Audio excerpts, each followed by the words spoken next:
who has appeared on the earth as a human for our sake.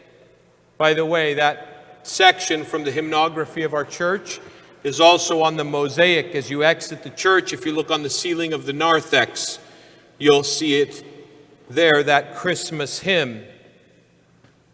To the most reverend hierarchs, the reverend priests and deacons, the monks and nuns, the presidents and members of the parish councils of the Greek Orthodox communities, the distinguished archons of the ecumenical patriarchate, the day, afternoon, and church schools, the Philoptochos sisterhoods, the youth, the Hellenic organizations, and the entire Greek Orthodox family in America, beloved brethren in the Lord.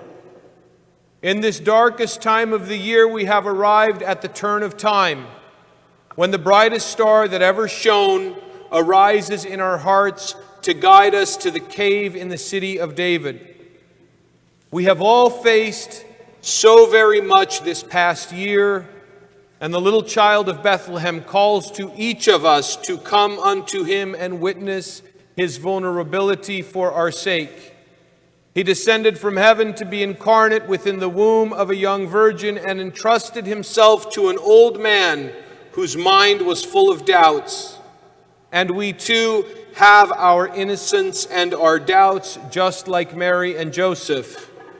But as they were faithful to the words of the angel, God still speaks to us and tells us that he is our God and his mercy endures forever. This Christmas, one that is full of challenges and difficulties, of despair and even loss, let us remember Mary and Joseph and their journey to Bethlehem of Judea. They went to be obedient to the law of Caesar, but they witnessed the birth of grace and truth. They were deprived of shelter, but they made a home with the creatures of the earth and entertained the Magi of the East. They saw wonder in the eyes of the shepherds and heard the echoes of the songs of angels. Theirs was a time of gifts in the midst of humble paucity. As we arrive at the cave and behold the one who condescended to be laid in a manger, let us contemplate our own journey of faith and this time of gifts that we may bring. The hymn above continues, each of your creations that you fashioned offers thanks to you. The angels their hymn, the heavens a star, the shepherds their wonder, the magi their gifts, the earth, the cave, the desert, the manger, and we offer thee, the Virgin Mother, O God, before all ages. Have mercy upon us. My beloved Christians, even in the midst of this pandemic, we can offer ourselves to God with the same love and devotion that the ever Virgin Mary offered herself. When we offer her in praise, we are in fact offering ourselves, because we are of the same flesh and bone as she, full human beings that are called to bring forth God in the world. As you celebrate this Christmas of 2020, I pray that the Lord will shine in your hearts as did the star in the sky, and guide you to a blessed and prosperous new year. Christ is born. Glorify him. Elpidophoros, Archbishop of America. We thank His Eminence for his words. We wish him, of course, a Merry Christmas. And if I may, I'd like to just share a couple of thoughts with you as we get ready to celebrate Christmas. It is, as the Archbishop said, been a hard year.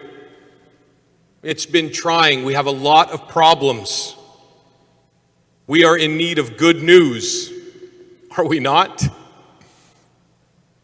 And I've been listening on the radio, and I've been reading in the news and picking up books here and there, and we seem to have made a really big mistake as a culture and as a people. We seem to have come to believe that power is the solver of problems, that if we can become more powerful, right? And we read about self-empowerment, And we talk about how all the problems are going to be solved when there is a transfer of power. And we talk about the empowerment of this or the empowerment of that, as if giving power to the right mortal could be the good news that we possibly need. Now, when Jesus was born, he was then, he is now, he always will be the most powerful. Alpha, Omega, creator of all things. And yet when he came, how did he come?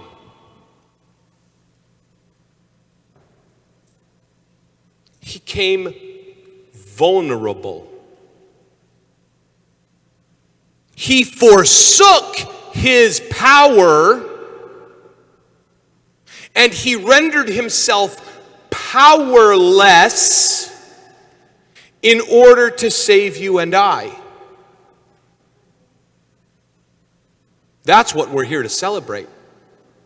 That the God of all things stripped himself of his power that he might be vulnerable to us. Because in that vulnerability, he loves and he teaches us to love.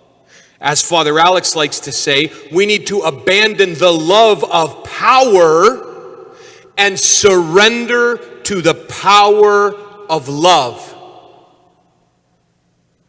Let us make no mistake, the good news has been told. We are telling it tonight, we are telling it last Christmas, and we'll continue to tell the good news.